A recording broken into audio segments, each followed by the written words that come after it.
Hello friends, family and other creatures of the sea. Welcome to a high level best of 5 between two fantastic players. Here in the top right as our blue Terran we have Clem. And here in the bottom left as our red Rose player we have MaxPax. The map is going to be inside and out, and we have two SCVs making their way over to a location that is not known for anything whatsoever. This is going to be a Proxy 2-Rex Reaper.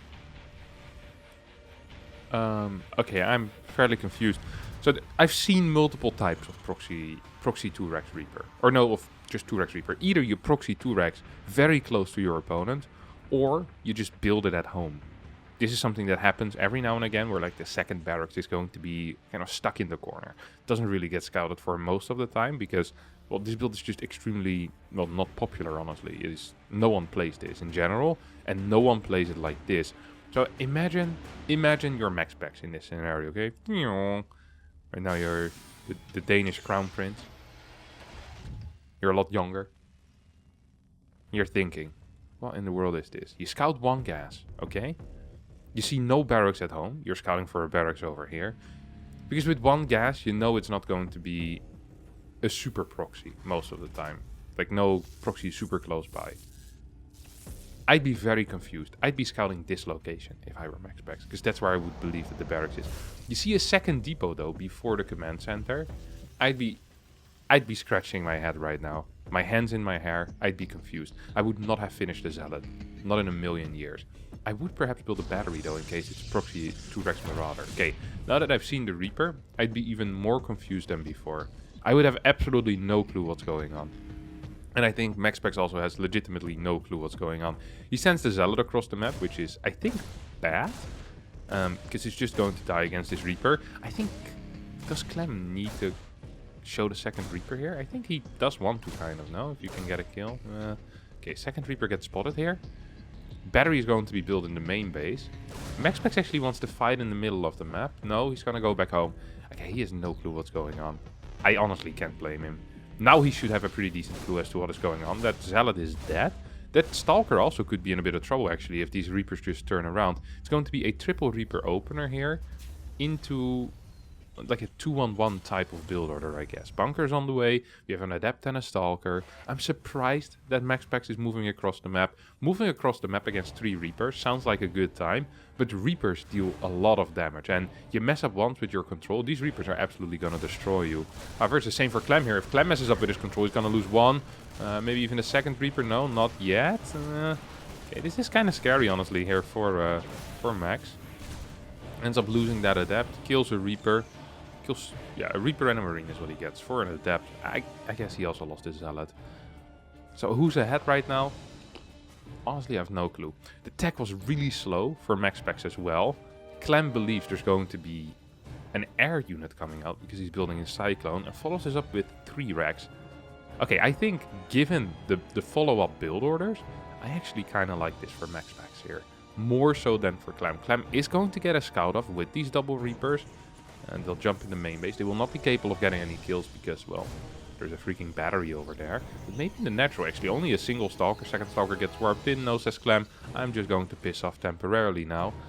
Sees that it is a Blink build. And against MaxPax, often with Blink builds, it's not just going to be 2-gate Blink. It's not going to be 3-gate Blink into a row. Okay, no. It's going to be 3 or 4-gate Blink into a quick prism majority of the time, and that's kind of what I'm expecting here as well. I'm expecting a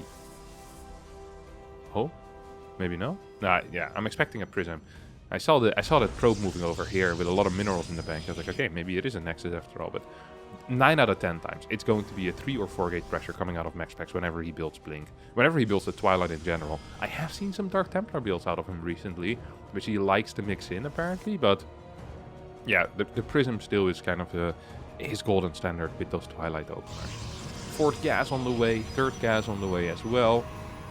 And this is... The funny thing is that Clem probably is actually all in here, isn't he? I mean, he doesn't have a starport yet. He's building a lot of tanks, he's building a lot of Marines, he's adding some Marauders in as well. I don't think that MaxPax can kill this. What I do believe is that MaxPax can put on some pressure, maybe kill a couple of workers.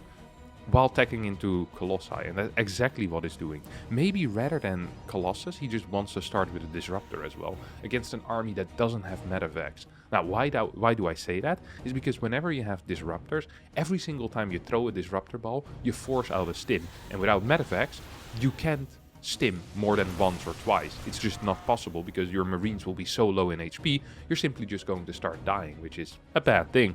Usually when your units are dying, it's a bad thing. Reapers do end up going in, take out I think 1, maybe 2 workers. 2 worker kills out of these 2 Reapers. So late into the game, doesn't really matter anymore. The first Colossus can start right about now. The tank count is very high, and it feels like MaxPax has no vision of his opponent. Does he not have an observer?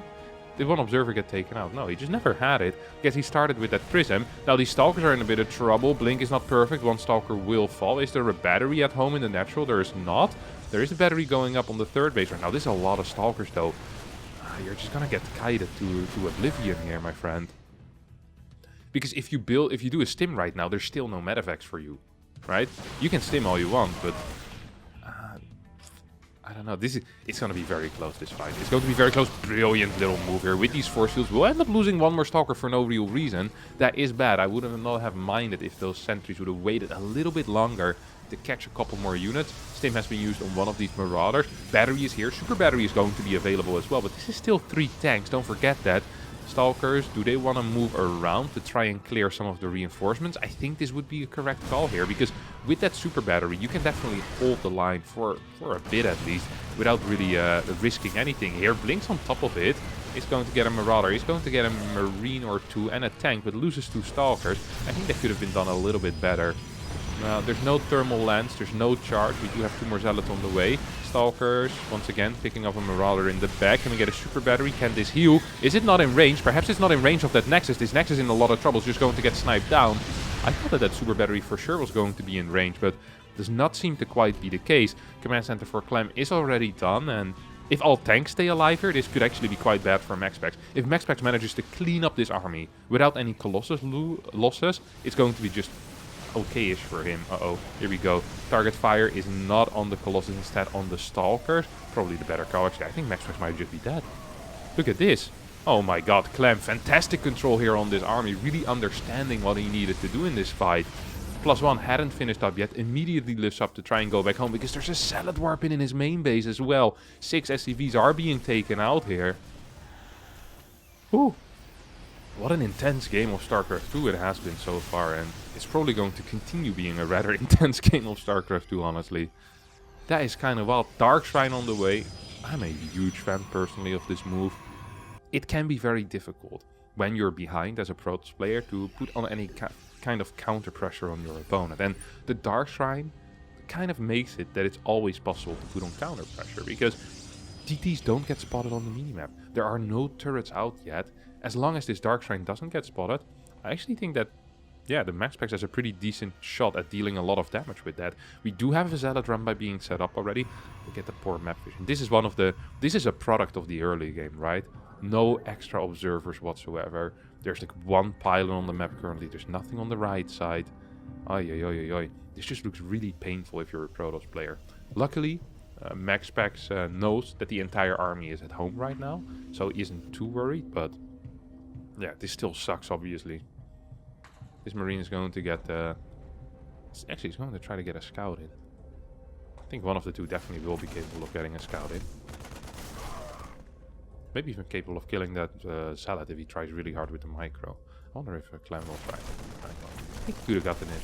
Because even now, yeah, there's 1 HP remaining on the Zealot.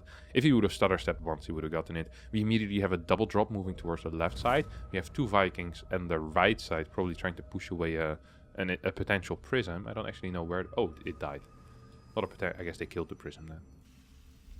Yeah, 1 kill here on this Viking does indeed confirm that. No 4th base yet, and Clem honestly doesn't really want to move out until there's a 4th base, I think.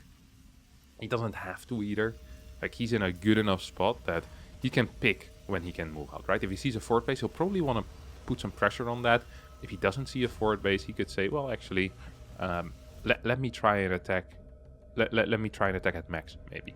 And max is a good timing as well. Now, the problem here is that infantry armor level 1 is going to be done before the attack upgrade level 1. The upgrade ground weapons level 1.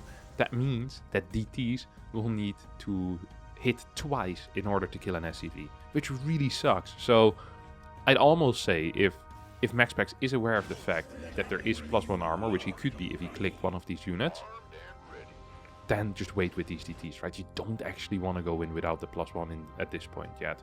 I also don't think there's any point of going in while your opponent is sitting here at home. Like, let's have a look at what Clem is doing here. Okay, he's microing, he's microing, he's microing. Our SCVs are under attack. Yes. Oh, sees the DT, is going to get scanned here. Another DT in the natural might have been spotted. I saw it at least. Yeah, it's over here. It's going to walk into that scan range as well. +1 has finished up right now for the DT, so there's still going to be quite a little bit of damage. Look at that. Boom, a couple of kills here. One more shot, maybe gets one more. Yeah, maybe one more. No. 8 kills total. The problem is this didn't really delay anything very much, right? Clem now has his Viking count, now has his Ghost count. The moment you move in with DTs, as your opponent is moving out, what often happens is you force your opponent to come back to deal with the DTs, but that didn't happen, so you didn't delay a timing here, and you didn't deal a lot of damage. I mean, 8 SCVs, really not the end of the world if a Terran is on 75 SCVs already. Like, he just rebuilds 2-3 rounds of SCV, he has them back, didn't lose too much income anyway. Here comes a big siege up. I don't think this base can be defended here. There's no batteries yet. These units were not in position. Disruptor shots are not going to connect either. This is a dead base if you ask me. If you ask me, some disruptor shots are going to end up connecting, which is nice. As MaxPax is controlling this quite well. Doesn't need to use that Guardian Shield at all times though. Has a lot of sentries. I'd rather see you use it than not use it. I think a DT ended up getting cleaned up here. Vikings in position to clean up the next DT as well. Clem completely understanding as to what is going on. Now starts elevatoring into the main base, and I just don't really see a way. I don't really see a way here to beat this army, not in this position. The tanks are actually contributing so much. It's something we don't see happen very often with Clem, is that he builds a lot of tanks, but now that he has them, he's using them fantastically, and MaxPax is in a world of trouble. 2-2 about to finish up as well here for the young French Terran. And the moment that happens, none of these fights are going to be very favorable at all here for MaxPax. As I say, that some Purification Novas do end up hitting. There's a lot of supply, I bet, at home. Because this army is relatively small. There's 185 supply somewhere. Yeah, this is a decent chunk of units, that's for sure. Almost want to say just run away with them. So like 3 Marauders, 2 Ghosts, and a Marine. Can be kind of scary, I guess, to be here. DT's moving in right now. We'll start working on these Vikings. Big scan comes in. Big blink away. And kills 2 Vikings, loses a DT. That's a good trade for MaxPax. We need a secondary army here so that this army in the main base, you know, it will need to focus on this position for a very long time in the future anyway. Yeah. MaxPax spots the army coming in across the map and taps out. GG as Clem wins game number 1. Over here in our second game on Cosmic Sapphire, we have Clem. Well, so far with no SCVs on the map. Don't forget that last game started out a little bit weird. And I'm not necessarily saying that that benefited Clem in any way. I actually believe that the build orders ended up being quite good for MaxPax, but it's still a confusing situation.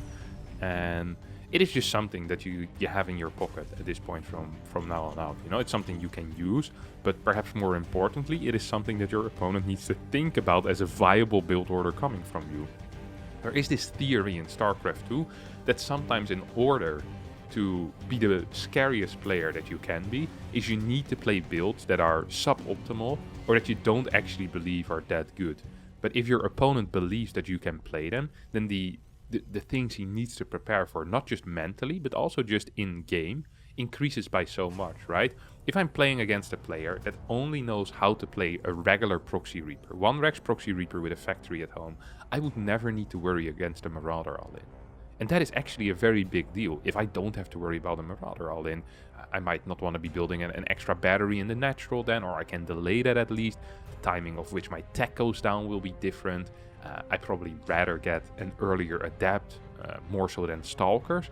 So there's a lot of little changes that you make. But if you're playing against someone that has a way larger range of build orders, all of a sudden you need to build in all of those safeties that you don't really want to build in because they cost money. And if you spend money, it delays something else. So whether that's eco or your tech or a third gateway unit or a second faster gateway, there's just a lot of things here, which is why it's so important that you have a very wide range of build orders, which allows you to kind of trick your opponent like that.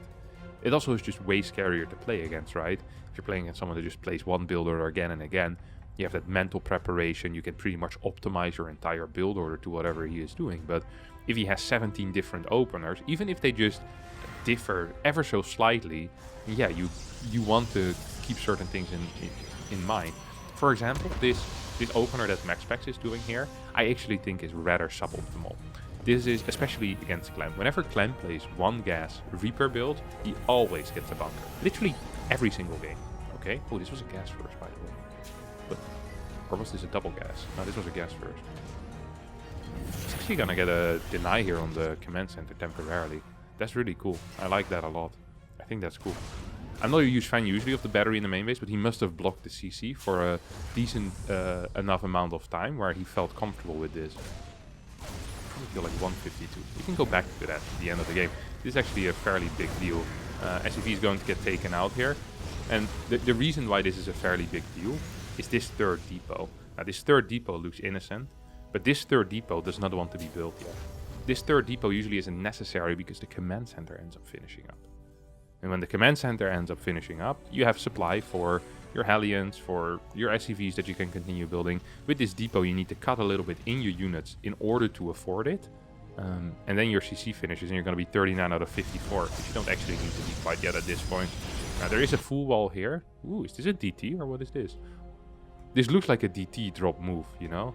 Or like just a regular DT where you have to proxy a pylon on the map. Stalkers being warped in front here. It's going to be a 2-gate, 3-gate, I think we have, right? Yeah. 3-gate blink once more, so similar opener here coming out of MaxPax. Do like that a lot, actually. Having those similar openers. Prism coming in as well. This is going to be fairly dedicated to the aggression. Second barracks already on the way. Yeah, that's going to be a Raven, right? There's some tank Raven plays. Third barracks coming down as well. Pre-Raven. There's just quite a few Hellions on the map still.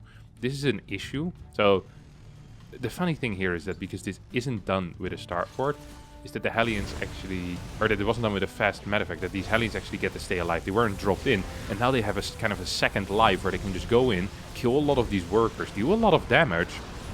Because very often in these scenarios, the Hellions are already dead. Now you need to keep them in mind at all times. MaxPax definitely wasn't doing that, with only one unit in the wall, got bounced away by the Reaper. Fantastic little move here out of Clem. Clem, all he needs to do right now is survive, survive, survive.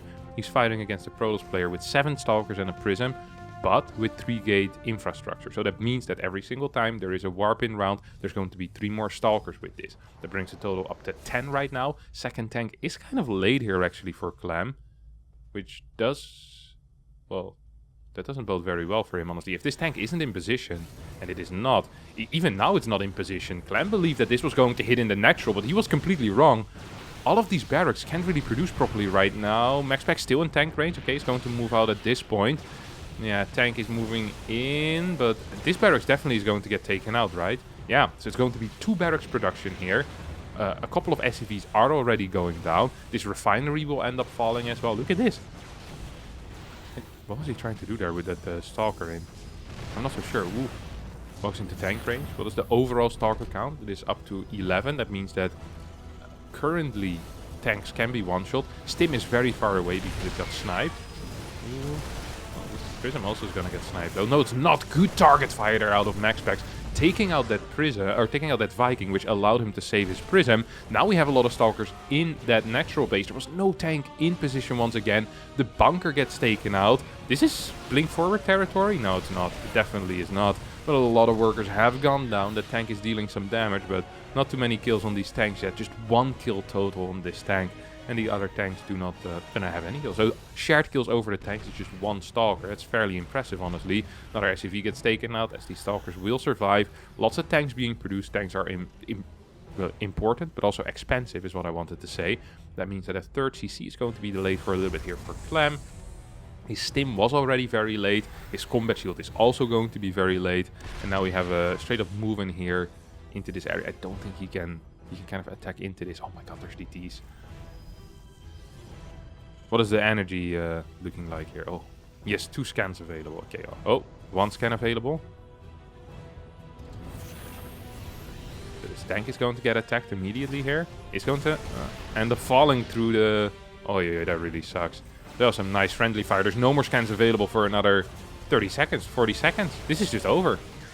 This is just over. These DTs are going to go absolutely ham. Turret is on the way in the natural. This turret is going to get sniped. Great blink forward here coming out of MaxPax. This is one of these moves that you always dream about pulling off in a tournament, and MaxPax is doing it. Sniping the detection to win the game as MaxPax wins game number 2 and ties up the series. That brings us to game number 3 over here on Moondance, where we see an immediate wall coming out of MaxPax, but I'm not so sure if this wall is actually the correct one. Take a look at this. This pylon positioning is a little bit off in my mind. I think it should have been further forward. Can you? Maybe you can still do it like that. I didn't know that. I thought you'd have to put it way further forward. I also always wonder why people start their wall on the right side rather than the left side. Because the only building that cares about positioning is the gateway. When the first adept or the first stalker comes out, right? You want it to be as close to your own ramp as possible in case a Reaper wants to come up there. Or if you want to send it across the map, then that's also, you know, just a viable reason for that gateway to be on the far right. So why wouldn't you just reverse the wall with your first pylon being over here? I still think it's completely capable of building a wall out of that as well. I really believe that this pylon is very far to the right. I'm surprised by that. I didn't know it was possible to create a wall like this. I'm gonna be real with you. It feels weird as well, but maybe this is the way he likes to do it, and maybe this is the way it works. I don't wall that much on this map, honestly. Just not a huge fan of it. I like having my pylon next to my nexus. Feels nice, feels safe, feels cozy. What also feels cozy is a double gas opener coming out of Clem. No scout with it, as he's gonna open up with a Reaper into a factory. Now we're gonna see what his follow-up plan is going to be. Okay, pools 2 out of gas, or yeah, 2 out of gas. So remains mining with 2-2. Now there are 3 ways you can do the gas mining as a Terran player. You can either leave 3-3 in gas. That means you want to rush out the starport and usually an armory with it as well. So you can do a very fast mine drop. That way your natural command center is extremely delayed. It's like legit 1.5 minutes or 2 minutes late. Because you just don't have any mineral income and you're just rushing out that starport. Another way to do it is the 2-1. So you keep 2 guys mining in 1 gas and 1 SCV in 1 gas. It allows you for a fairly fast command center as well. But a little bit less gas. I'm not entirely sure what the exact difference is between 2-2 and 2-1. It's just going to be a little bit of gas, but there has to be some reason for it. In TVT, for example, you almost always see people play 2-1. So 2 in 1 gas, 1 in the other gas. They'll play something like Reaper, Hellion, majority of the time. Maybe that's the difference. If you want to play multiple Reapers, you pull more out of gas. Because you're going to delay your starport anyway. Could be one of the reasons, I don't know. Cyclone is going to be built, that is the one thing that I do know. Is we have a Stargate on the way as well here for MaxPax. And it's going to get spotted here by this Reaper. I can only imagine at least. Oh. Tried to jump up, didn't quite succeed at first. But we'll end up doing it correctly here. The Reaper... it did spot it, right? Yeah, okay. Saw the Stargate, so that's a big deal. Knows that the Cyclone is the correct call. I'm not so sure what it's going to do with the starport right now. It's not really a Raven type of game, is it? What?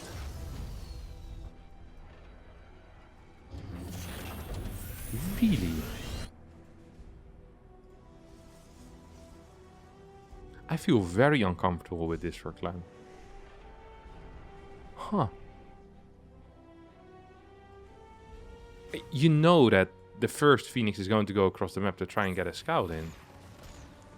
And yes, it might fail at first, but Phoenixes are really fast, and there's such a huge timing window. That's a problem with Cloak. It's not that you need to deny the first scout. You need to deny the first, the second, and the third scout. Like, this is... I am surprised. I'm surprised, I'm kind of shocked, honestly, that Clem decides to play Phoenixes here. Or that Clem decides to play Banshees here. Can lift this Reaper, that's for sure. I'd go for that. Yeah. If you can get a free unit, you grab a free unit. Now you want to lift this Cyclone, so you can get a scout in with the second one. Yeah. This is always going to happen. You're not going to kill the Cyclone, but you figure out that it's Banshees. That's a big deal. That really is a big deal. You immediately see a pylon go down next to this, because you want to be capable of getting a battery there. We have another battery in this base as well. And we have observers in production. First observer is already being sent out across the map. This is a fairly odd start here, isn't it? Just a fairly odd start. Do like it though. Oh, here comes the Banshee. MaxPax completely out of position. I'm disappointed by that. I actually am. I mean, he completely defended the natural. You have to keep your Phoenixes at home for a little bit longer in this case. You're obligated to. You really are. This was just... Okay, it was 2 Banshee. Where's that second Banshee? Why don't I see it? Oh, it's here. I was like just clicking it and I wasn't moving to it. It's because it was already in my screen. Then it doesn't move to it. Sad. 6 workers taken out. Third base relatively late. Robo Bay relatively late. I mean, this is finishing at 5:30ish or so. That's not good. It's a late timing for a Robo Bay. His first Immortal is going to be out, and we do have a kind of a 1-1-1 push coming out of Clem as well, who continued building units from the barracks, the factory, and the starport. Actually has a decently sized squad here. I'm not even sure if I look at this, if I like the position for MaxPax defensively. Not just, I don't like the position for MaxPax in this game overall. That's the one thing I can say already, but just defensively as well. Usually, if your third base is this late, I would say you have a good defensive position, but his position is actually kind of crap. Like, I'm looking at this and thinking to myself, I would not want to be here. Like, you're probably just dying. You need Phoenixes to pick up reinforcements first of all. If this tank arrives, it's going to be 3 tanks. That's going to suck massively. But this tank is going to get hit once by a disruptor ball. We have a super battery being activated. A lift fails as the tank stays alive, and this super battery is just going to get targeted down here, and there's still 3 tanks shooting as well. Phoenix is now moving in position to finally take out that tank. More Marines moving across the map. Bunker's about to finish up. Is that Disruptor still here? No, Disruptor died. Next Disruptor is on the way. He's about to pop out. He's going to shoot a Purification Nova immediately here. Clem with good... Oh my god, that was beautiful splits. 2 Marines without stim end up falling, but the robotics facility gets taken out as well. We have the tank leapfrogging forward as this Immortal is going to get focused down. Now perhaps some focus on these probes is going to be warranted. We could move back into the bunker, or we could just fight back. And with very good target fire on those tanks, or from those tanks on the probe, on the units in the back, I think this is actually just going to be it. I mean, 17 workers going down, 89 supply against 50. GG gets called, and Clem wins game number 3. And that brings us to game number 4 over here on Tropical Sacrifice. Tropical Sacrifice, the only map in the current map pool with a weird number of resource gathering in the early game, which means that most build orders will be a little bit delayed. So whenever you see someone not capable of building an extra probe while throwing down a cyber core or delaying their command center for a little bit for no apparent reason, it is simply because the initial mining base on this map is not very efficient. There's only 2 real close patches, and they're not even that close. And then the other ones, I'm not quite sure what's the deal with them, but I think they're all just pretty far away and just gives you very little money, which means that most build orders are a little bit less tight. Now, I haven't really done any of the math on this, but instinctually I feel like that the player that expands the latest to the natural has the biggest disadvantage from that. Does that make any sense? Yeah, I think so, right? The faster you expand to a natural, the faster that it's less important, basically, because the natural is a bit better. It gets you a lot of money. It's fine when it comes to that. So I always feel like that 2 gas build orders or just very aggressive build orders from one base are a little bit less potent on this particular map because of that. Because you just get less money with them. If anyone has like a math major or something and you wanna tell me if that's actually the case or not, but instinctually that feels right. When I thought of that, it feels right. And often when I do see like that type of prolonged one base type of stuff, it feels worse on this map than on others. But of course, it could just be my feeling, my confirmation bias coming into play. Completely possible. Anyway, let's have a look at this game where, after last game, if I'm MaxPax and my Stargate game went that poor, I'm not going to be playing Stargate again anymore. Like, it's just a fact. It's just like, alright, why would I? It went extremely poor, and I don't think Stargate ever should go that poor in the early game, but it did, and MaxPax probably does not feel the confidence with that build order that he does with his Twilight Council build orders. We have a quick Adept being chrono boosted out, a second Adept also is being chrono boosted out here, so at least it kind of fakes a Stargate in some way, perhaps, but at the same time, ooh, it's actually moving across the map with this. That's kind of wild. There's no battery anywhere, so he's gambling on where the Reaper is going to end up showing up. There is a Hellion on the way already here. We have a second barracks coming in as well. So it's going to be once more one of these type of factory into multiple racks build orders, which I'm kind of down with, honestly. I like those build orders, that's for sure. Well, this Reaper is going to get denied here.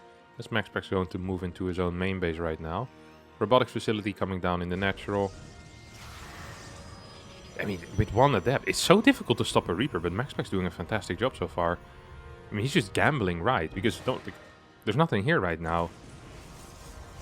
If that Reaper pops up there, then I mean, it's going to get a full scout. It really is.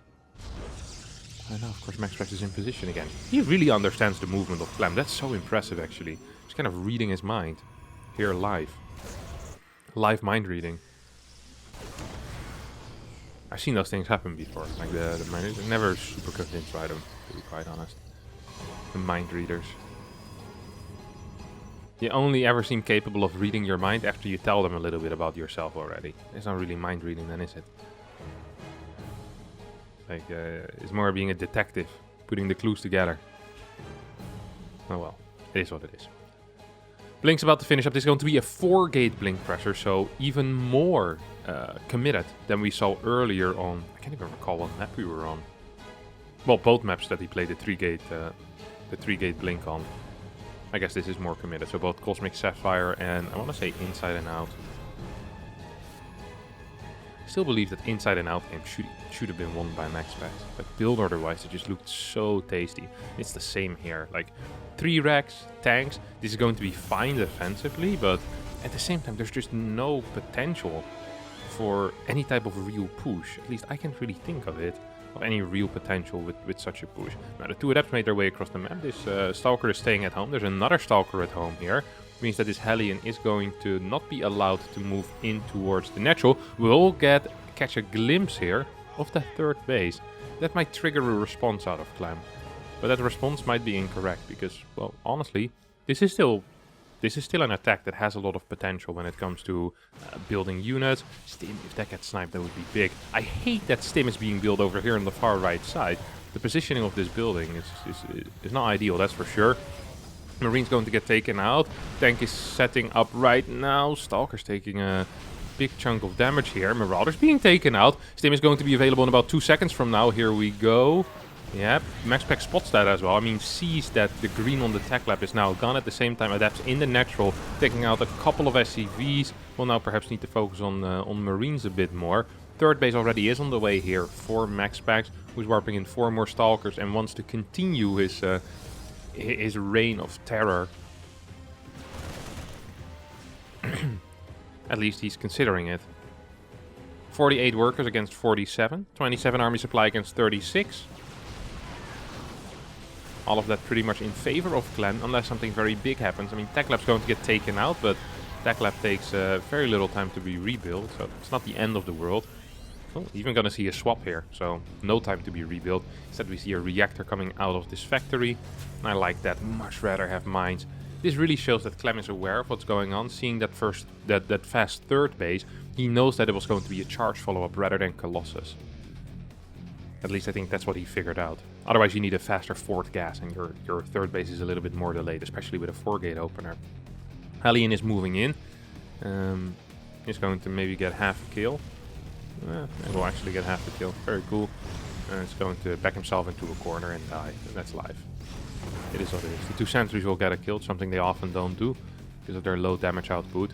Stalkers are in a position where, well, hopefully they can catch something. We have an observer checking out what the army is up to. We have a Stalker here on the bottom side. We have a Prism here on the bottom side and a Stalker here on the left side. So all corners are pretty much covered.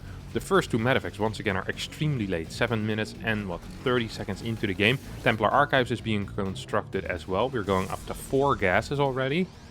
Honestly, I'm kind of digging the position here for MaxPax with that Prism as well. The moment we'll see a move out... Oh, that's a tank, that's that. The moment we see a move out, I mean, Zealots are going to get in towards that main base. The ability of getting Storm is here. There's already an upgrade on the way. The full infrastructure that you need on 3 bases is here as well. Like we're seeing 8 gateways. You have a robotics facility. Storm is now on the way. The only thing I'm somewhat worried about is maybe that Storm will not be done against the first push. Am I really worried about that? No, it's still going to be done against the first push. I think this is just fine. Vision is okay as well for MaxPax here. Honestly, this game is as good as it's going to get. I don't like this Prism going in right now as nothing is happening. MaxPax is very keen on dealing some damage with this Prism, but there's units in position in the main base. There's a move out here heading towards the third. This mine is going to try and connect with Blink away. I don't think that this is absolutely not viable here. He just used Blink though, so he's going to lose 3-4 Stalkers here for free. Sentry uses its force field, but is not going to save anything whatsoever. Prism stays alive, is forced to recall. Single Viking was in production already. We have Storm 85% done. But that was a fight that, if that hadn't had happened, perhaps with Storm you can actually fight over, like, on top of this ramp and go. +1 and Storm finishing at the same time. You have your Prism with 3 Templar. That screams potential to me. Right now I feel like the only real potential that we have in this game as MaxPax is going in... Jesus, that's an interesting link. Going into a Robo Bay and adding a second robotics facility while trying to stay alive. And it's going to be quite tricky here. First Storm's not going to do very much. Second Storm does absolutely nothing. Third Storm hits his own Zealots more so than anything else. Clem pushing up this ramp is going to most likely get a cancel on this fort base. At the same time, Zealot run by on the third is taking out a lot of these SCVs, which is important. Because SCVs, well, they're the future, my friends. SCVs absolutely are the future. One tank is being connected to by these Zealots. There's still a lot of Marauders in the back. The energy on Medivacs is rather low, but fort base does get taken out. Clem doesn't need to continue pushing, but the thing is he most likely can continue pushing. And if you can, you might as well. Majority of the time, here comes the Prism. It's just an Archon and a Templar, but without any energy to storm. More and more reinforcements are running in right now, and MaxPax for a third time in this series on the back foot, and seriously as well. Like, this is bad, bad, bad for him. He's gonna need to send out another Zealot run by if he ever wants to get back into this game economically. But even then, tech-wise, army-wise, all of these things are just looking so poor here for MaxPax. And I'm not a fan of it. I am just not a huge fan of it personally. Actually, I hate it. You have 3 Zealots coming around. Fort base on the way. He's going to need to continuously send out Zealots. Like, Zealot after Zealot after Zealot after Zealot needs to be sent out here in this game. Now we have 3 Zealots coming in. And they'll start punching these Marauders, but they won't really do anything. The next Zealot run by is coming out. Might even get spotted. No, barely doesn't get spotted here by this mine. Trying to dodge any of the Terran's units, of course. Don't think Clem actually spotted that. That is insane movement. Holy crap. I can't believe he dodged everything there. That's pretty sick. We have a second Colossus on the way. We do have some Storms, and there's no Ghost yet. So, maybe it's possible. The problem is, of course, there's triple Medivacs over here as well. Stalkers will remain in the main, but Fort Base is just a very, very vulnerable location. These Zealots will get a Ghost, maybe. Yep, are going to get a Ghost kill here. We'll take out the mine as well, but that's going to be about it. As we see this Nexus being taken out. Observer sees these units move down, but what can you really do if you're MaxPax here? A couple of Storms maybe is the answer. Just going to use them for zoning mainly. There's no armory on the map yet. It is about to finish, and that means that these mines will become invisible after they shoot, which is fairly annoying. Yeah, MaxPax. He's going to shoot his own Archon right now with splash damage. Nice little move. And he's going to try and kill that left side, but there's still this army in the middle as well. There's really nothing to defend except for this Prism. A couple of Storms for zoning, I guess, is going to be the answer. Clem realizes, hey, wait a second, if your entire army is on the left, what is there in the middle? And the answer is, well, literally just a single Prism. It is going to get one decent Storm. Second Storm was terrible. Third Storm is not going to be available quite yet as the Prism dies with 3 Templar included. We get a big recall coming out here. I don't think it's enough though. Yeah, oh my god. Colossus just gets sniped instantly. That was the only splash that MaxPax had left. GG gets called as Clem wins the game, wins the series, and wins our hearts. Alright, thanks all so much for watching. Hope you did enjoy this series between Clem and MaxPax. I definitely have been enjoying them. If you also did, don't forget to hit the like button, subscribe to the channel, and I'll see all of you next time for a new video. Thank you, and bye bye.